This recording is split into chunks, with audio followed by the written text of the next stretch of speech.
I'm going to tell you about a remarkable opening scene which captured audiences around the world in 2012. I've been waiting my entire life to analyze The Dark Knight Rises, so here goes nothing. Western civilization. Opening up, we see a van making its way through a wheat field, probably of Europa. In it, there are some guys being jostled by the fact that this van apparently has no suspension whatsoever, and we know that the driver has telekinetic powers because he can drive without touching the steering wheel. For some context, because this is a serious analysis of a movie, what we are witnessing is Operation 98H1, also known as Operation Early Bird. Already, this establishing shot gives important details. From the color of the sky, we can tell that it's January 19th, 2013 in Uzbekistan at a black site. Note, I don't know what a black site is, I just think it sounds scary. The man in front with the blue shirt is holding a pose which tells the audience that he's in charge here. But looking closely at the pose, you'll notice that his arms arch, forming a C. His unslanted, upright posture forms an I, and his legs, which are apart from each other, form an A shape. This will be important for later. The man on the right is John Smee. To the left of Smee, and slightly out of sight, is My Men. The name of the African American on the left is Bunin Lee, and on the very far left is probably Hugh Pedlieu. The plane is... it's not very big. It's of a small size compared to other planes. I swear this is important. Also of note are the random fires surrounding the plane. This is symbolic of the proverbial fire that is about to be risen. There is one last thing to mention, which is the power stance. It involves hooking your thumbs over your belt and resting your hands on both sides of your crotch. You yourself can use this pose to build supernatural powers of authority and non-hot-headedness. The power stance is an ancient pose showing one's authority and power, dating from around the 7th century. Various rulers throughout history strike this pose to show that they are in charge. For example, here is Mustache Man in the power stance. Dr. Goebbels, I'm NSDAP. This shot shows the audience that they haven't fixed the van suspension yet. Dr. Pavel, I'm CIA. The foreshadowing paid off. His name is CIA, one of the agency's top brass. CIA is the embodiment of the entire deep state. Here is Göbekli Tepe in Turkey, a Mayan or Aztec sculpture. Here is the same thing in Sumeria, Egypt, India, Phoenicia, Iran. Notice anything? In each of these scenes, and there are many, many more, the person depicted with the case is the one who brought us civilization. Always, he is the great teacher or the wise one. There are a lot more examples of this, but this phenomenon is hard to search for. He wasn't alone. You don't get to bring friends. They're not my friends. These lines skillfully introduce us to the deuteragonist of the movie. Dr. Leonid Pavel. He was born in Lomonosov, Russia, and is married with 2 children. Pavel worked as the head of a nuclear facility in Chelyabinsk Oblast. The Chelyabinsk Oblast contains the city of Chelyabinsk. It's located in the Ural Mountains and has a population of 3,603,339 people. Because of Pavel's extensive knowledge of nuclear science, as shown by that time he transformed a nuclear reactor into a bomb in less than 20 minutes, he was kidnapped by Bane. According to the storyboard, his family is held as collateral in Trieste to ensure Pavel's cooperation. Trieste is a city and seaport in northern Italy. It has a population of 200,609 people. Its largest foreign-born population is Serbian, with 5,685 Serbs. In 1914, Serbia My Men then manhandles Dr. Pavel onto the plane. Also of note, Smee has a distinct duck face and is probably chewing tobacco. Don't worry. No charge for them. And why would I want them? They were trying to grab your prize. They work for the mercenary. The masked man. The acting of CIA in this scene is impressive. I like how he shakes his head for no reason and then leans in closer. This is our introduction to Masketa Man, a loyal mercenary of Bane. His nationality is Georgian, although the casters made a mistake because he looks too white to be Georgian. Has wokeness gone too far? Masketa lies by saying that the hooded men, their names being Amon, Ahayard, and Bane, work for Masketa Man. It is often posited that Masketa is in fact quoting himself when he refers to the Masketa Man, which is to say his true dialogue is, they work for the mercenary. T, the Masketa Man, with the epithet of the Masketa Man added to ensure that no one misattributes Masketa's quote. If you recall from earlier, Masketa also has telekinetic powers. Bane. Look at his neck. His tendons bulge out and retract. This is a signature move of CIA to show dominance. Get him on board, I'll call it in. The line, Get him on board. I'll call it in. can be interpreted in two ways. The foolishly simplistic way is saying that it's the verb to call in, as in to give someone information. The more realistic interpretation is itin being a proper noun, a name. Itin is a mysterious figure presumed to be CIA superior at the agency, whom CIA calls to file his deceptive flight plan. Western civilization. This is an establishing shot of the entire country of Uzbekistan. The flight plan I just filed with the agency. Look at how bulbous Dr. Pavel's nose is. If you look up, you can see John Smee standing over CIA. He is somewhat big. It's theorized that Smee has a cat named Hugh, as Hugh Pedliou is a scaredy cat. The flight plan I just filed with the agency lists me, my men, Dr. Pavel here, but only one of you! The flight plan was filed with the agency and includes a list of names recited in whole or in part by CIA. Of note is that Smee and my men are listed first, even though most people would consider them small. But there is disagreement among academics on how many people are actually on the flight plan. There is uncertainty over which portions of CIA's dialogue comprise listings of personnel on the flight plan and which comprise ideas being expressed on unrelated topics. The most conservative reading assumes that only 4 people are explicitly stated to be on the flight plan: Smee, my men, Dr. Pavel, Here, and Button Lee. CIA then concludes his listing with the statement, One of you! a more liberal reading presumes that CIA concludes his listing by saying, First one to talk gets to stay on my aircraft! with what, in the previous analysis, is assumed to be, in fact, being another person, the name being Juan Aviu. But an even more liberal reading presumes that once CIA begins listing the personnel included on the flight plan, his recitation of that list goes on to comprise all the lines of dialogue spoken by him up to his death. The vast majority of people that CIA supposedly has on the flight plan don't ever actually appear in the movie at all. The hypothetical list of people being this, which I'll show on screen. You can read it for yourself. Half of these names aren't even pronounceable. However, this list assumes that Bain's attack on CIA happens as soon as CIA has finished reciting the flight plan. But it's possible to treat Bain's attack on CIA as having interrupted CIA's recitation. The flight plan could in fact include any number of people beyond those that CIA is able to list before being killed. There may be 3 more people stated in the inner monologue CIA gives when accosted by Bain, those being Nothiskant, Be'avin, and I'm in charge here. You might ask me, how do you know what CIA's inner monologue is? The answer is simple. The screenplay. It's unclear why CIA does not include himself on the flight plan, instead opting to start the list with Smee. Possibly, he had simply forgotten to list himself or thought that his place on the list was obvious. However, Bain academics have theorized that the agency did not include CIA or removed him from the original plan, and that he snuck on board the plane without the agency's knowledge. Anyways, Prichou et tous les autres connards qui spamment leur putain de mode. this is our introduction to a pivotal character, the trusty Heckler & Koch USB compact. CIA will use him to interrogate Amon and a hired gun. He was likely borrowed from a coworker, or in other words, what is known in agency shorthand as a hired gun. Like with every other scene in this damn video, you might think that this shot of the plane in the sky has literally no meaning. But, Stalker Child, you're wrong. Enjoy prison. The code on the plane's tail is deliberate. NVB is an acronym for not very big. This relates to the concept of bigness in a plane scene. Who paid you to grab Dr. Pavel? He didn't fly so good!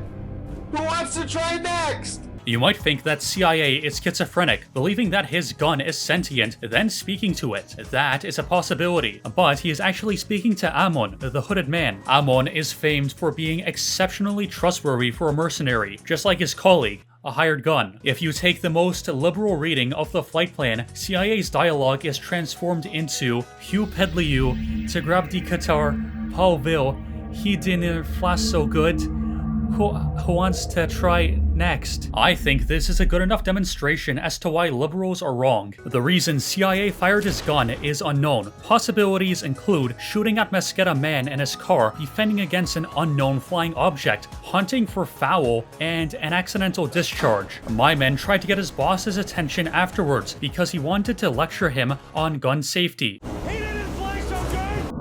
Who wants to try next? The CIA's posture is very feminine here. He's starting to lose his composure. Tell me about Bane! Why does he wear the mask? A lot of loyalty for a hired gun! While interrogating him, CIA doubts a hired gun's level of belief in his adopted cause. A hired, however, holds his tongue, proving himself to possess a lot of loyalty for a hired gun. If you pay attention, CIA cocks his gun twice. This is not a mistake. This is just a feature of the Heckler & Koch USP Compact. Or perhaps he's wondering why someone would shoot a man Western civilization. before throwing him out of a plane. The interrogation is interrupted by Bane finally speaking up to call out CIA's bluff. A hired gun is known to be in possession of Bane's favorite illicit beverage, loyalty, in quantities which he could not afford on the meager wages of a hired gun. When Bane starts talking, it sounds like he's right near the mic, and CIA is halfway across the room. Bane's voice just has extreme projection and resonance, all according to Nolan's flight plan. At least you can talk! Who are you? It doesn't matter, we What matters is our plan. No one cared who I was till I put on the mask. If I pull that off, will you die? It would be extremely painful. It's revealed that Bane wears his mask to make people care about him, and also to suppress the constant pain he endures because of the wounds he suffered at the pit. The pain-killing gas it delivers is so potent that Bane is, for example, able to take punches from rather large individuals without flinching. Additionally, it makes his speech extremely difficult to understand, which certainly must serve some kind of tactical purpose. Spending every waking moment with the mask, Bane has grown understandably fond of it. This intimacy is illustrated, for example, later on in the post-credit scenes when Bane is punched and the mask is temporarily damaged, causing him great distress. Worth noting that CIA seems to harbor similar troubling feelings towards his pistol. What are the post-credit scenes? I'm glad you asked. They can be viewed immediately following the plane scene and are 2 hours and 40 minutes in length. To date, these are the most extensive post-credit scenes of any movie. Bravo, Nolan. Western civilization. If I pull that off, will you die? It would be extremely painful. You're a big guy.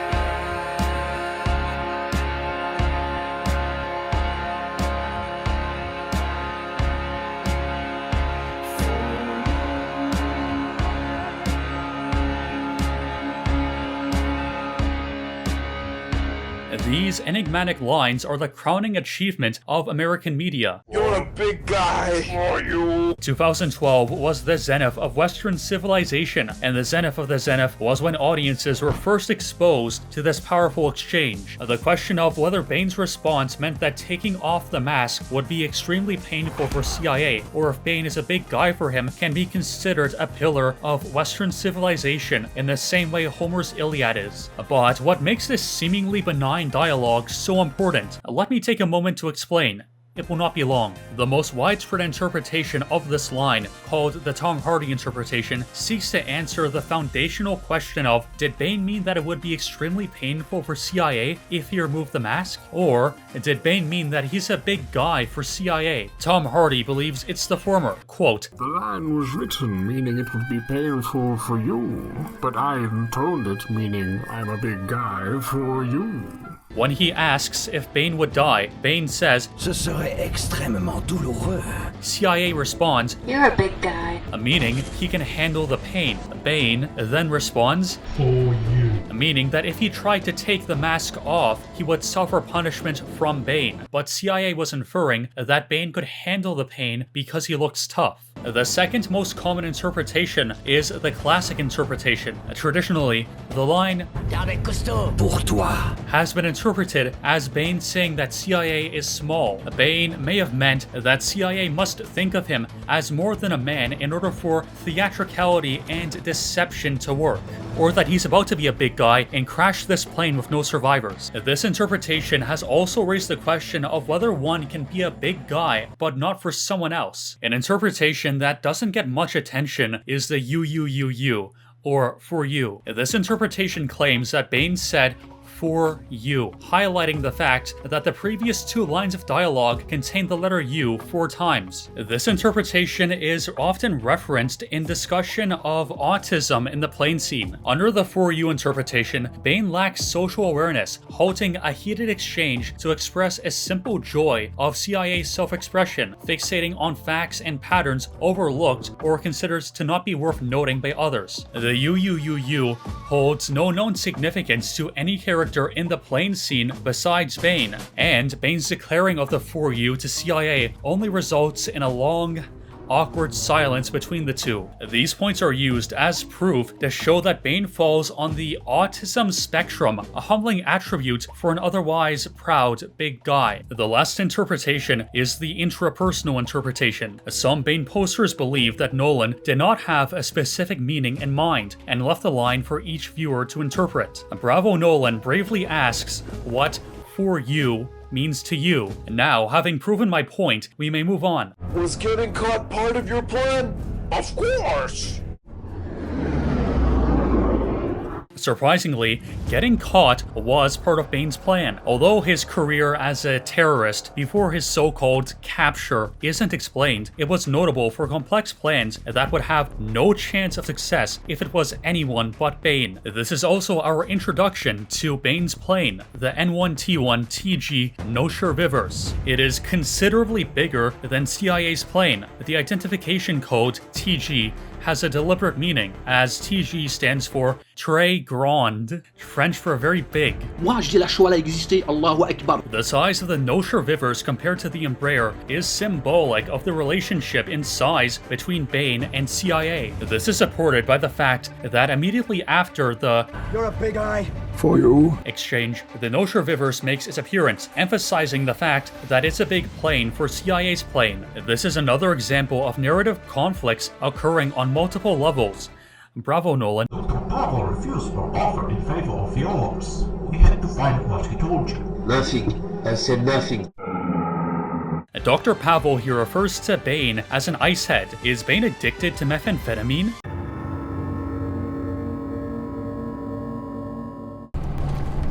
Oh, congratulations. You got yourself caught. Sir? Now what's the next step of your master plan?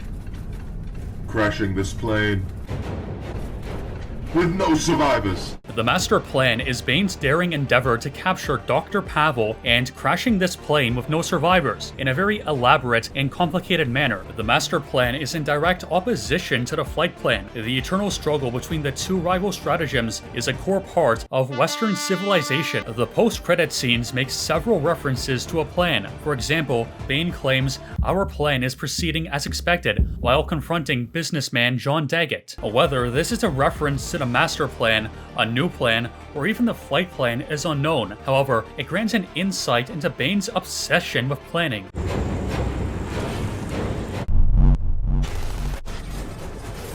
The Ropeta men are military parachutists. You can see them firing blanks into the small plane from outside the fuselage to panic CIA's men, then proceeding to attach the Embraer to the Nosher Vivers with cables in compliance with the master plan. The CIA is no longer able to strike the power stance that allows him to be in charge. This is the reason he loses the fight. It might not be apparent, but CIA dies from this punch. During the rest of the plane scene, he is a non-factor. CIA's men, instead of engaging the Ropeta men outside who are trying to kill them, instead go to the back of the plane and beat up the defenseless Amon and a hired gun for apparently no reason. But you simply think it's for no reason. Here was a traitor to CIA. A close examination of his actions towards Amon and a hired show that he helped to untie the detainees despite supposedly punching one of them. This punch could have been a heat of the moment action, as the situation he was thrown into was clearly stressing Here out. This theory of betrayal is also supported by the fact that though Bane is closest to Here and the plane door, Here grabs a hired gun for CIA to interrogate second, allowing the master plan to go as planned. Вороги України намагаються розіграти кримський сценарій.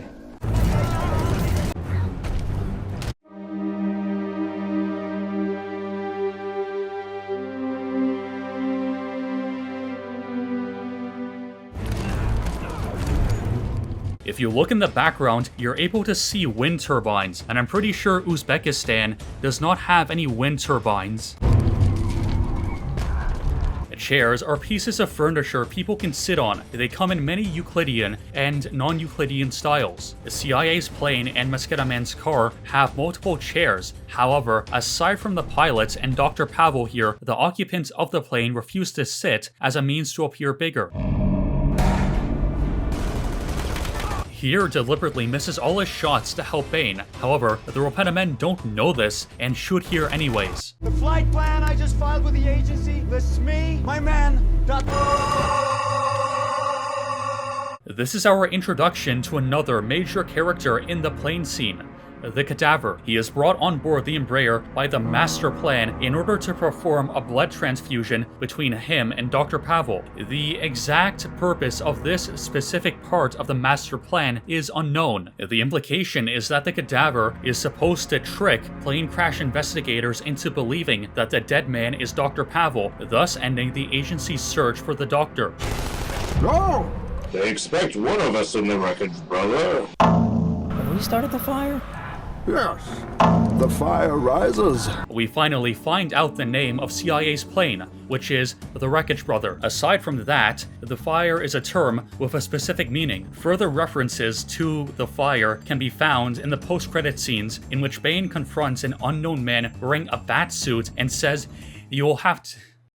You'll just have to imagine the fire. Speculation exists as to his precise meaning, but there are several plausible theories. The fire can be considered to be an allegory for the fire within a man's head, which, when risen, turns him into a hothead. The fire could also be a metaphor for Bane's master plan, the success of which could be likened to a rising fire.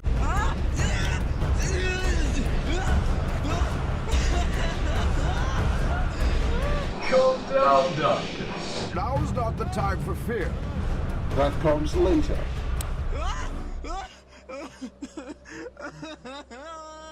The League of Shadows, informally referred to as LS, is a mysterious organization whose sole purpose is to rid the world of corruption by any means necessary. The fear Bane is referring to is LS. The League was known for its skepticism about non-violent resistance and fervently believed that all the world's social and political problems could be solved by destroying New York City, as America is the source of all the world's problems.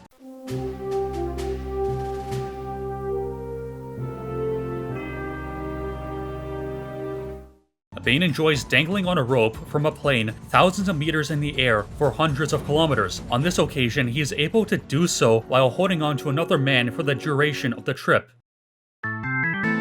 La civilisation occidentale. If you pay attention, you might notice plot holes, but those so-called plot holes you think exist are actually just figments of your imagination. Wrong again, Stalker Child. Enjoy prison. For example, the flight plan. CIA says that he only listed one additional guy on the flight plan as part of his threat to kill those who don't talk. Although, Bane sees through this bluff immediately and knows CIA isn't actually going to kill them. But later, Bane sacrifices one of you to comply with the flight plan, even though he knows that the actual flight plan includes everyone on the plane. Bane just kills this guy in particular for no reason. Bane is a big guy. You wouldn't get it. Another fake plot hole that doesn't exist is the crash investigation. As the notorious YouTuber Thunderfoot put it, crash investigators, this was one heck of a pilot. The plane lost both of its wings, but he still kept that baby in the air for a full extra minute.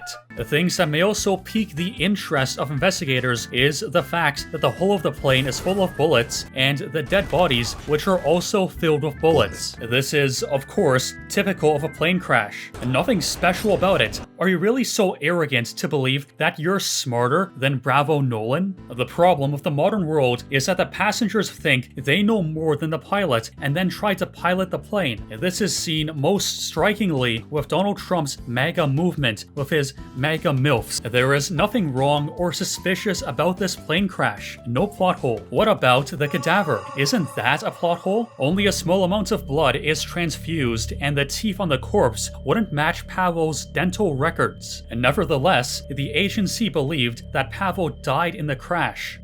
Pavel was confirmed dead. Plane crash on an agency call out of Uzbekistan. This is actually more realistic than you might think. The CIA is woke and routinely hires through Reddit's karma farming, so of course they would be fooled by this. At this point in the video, you might be wondering, is this guy going to talk about anything other than the plane scene? No. The depth of the plane scene is staggering. For example, only analyzing the conflicts within it encompasses at least the battle of good versus evil, terrorism versus the CIA, big versus small, master plan versus flight plan, and control versus chaos. Nolan also takes the opportunity to explore in detail the idea of love. For example, CIA's initial carefree stance soon changes to frustration and sexual tension when he interrogates Bane, which then escalates to an unrestrained fist fight between them, reminiscent of sexual passion. The anguished expression on CIA's face at the end of this fight could be interpreted as signifying climax. The philosophy of The Dark Knight Rises was inspired by A Tale of Two Cities by Charles Dickens. Here are some similarities in chronological order. Mascara Man, Bane's right-hand man, is named Barsad in the credits. Barsad is the name of a spy in Two Cities. When replying to Juana View, Bane remarks, Rush, the fire rises. This is the name of a chapter of A Tale of Two Cities. That's all the similarities there are. No need to look further. The flight plan involving the unmolested voyage of the Wreckage Brother stands in direct opposition to Bane's master plan involving the crash with no survivors. They can be seen as the two sides of yin and yang, but the philosophical and religious significance of the flight plan and the master plan is not fully understood. The yin-yang relationship, while popular, is not without its opponents. Others view this conflict as parallel branches of big guy philosophy. Regardless of personal belief, the richness of Nolan's plane scene allows for potentially endless cinematic analysis. Dr. Pavel, after being confronted by CIA telling him he doesn't get to bring friends, immediately denies that the hooded men are his friends. Knowing CIA to be an impulsive megalomaniac, it is likely Dr. Pavel wanted to protect his friends from CIA. The CIA's insistence that only one of Pavel here's friends may stay on his plane shows his true motive. The whole interrogation is nothing but a test to make sure Pavel is not corrupted by disloyal, false friends. For example, in the interrogation, the nature of the question CIA asks, Who paid you to grab Dr. Pavel? Both implies that the mercenary is a false friend and that he only grabbed Dr. Pavel as a friend for his own profit, which is an attempt to crack him. Then CIA lets go of Amon, apparently satisfied with his loyalty. The second interrogation seems to go in a different direction, since CIA asks about Bane, who is another friend of Leonid Pavel. However, since Bane is a man of mystery, nobody knows much about him, so CIA's question appears rhetorical or even ironic, which is an indicator that he's completely satisfied with Dr. Pavel's friends. This is strengthened by the final statement of this scene. A lot of loyalty for a hired gun. So-called film critics didn't understand what exactly CIA was trying to do when he was interrogating Amon and a hired gun. Let me take a moment to explain. Again, in short, CIA tried to shoot Amon, but the gun refused to hit him. Hence, he didn't fly so good, where he refers to the gun. Like when people say, that didn't fly. it means it didn't work. Then CIA grabs a hired and again tries to shoot him, but the gun just doesn't fire this time. Now he yells, "A lot of loyalty for a hired gun!" And because he hired the gun, but it still remained loyal to Bane's men, Bane suggests that the gun is probably wondering why CIA doesn't just throw them out of the plane rather than shoot them. Later in the movie, Bane says to Patrick Bateman, "When it is done, and Gotham is ashes, then you have my permission to..." Can we turn that scene from the very beginning of the movie into an entire subculture and call it Bane posting? That would be very cool and funny.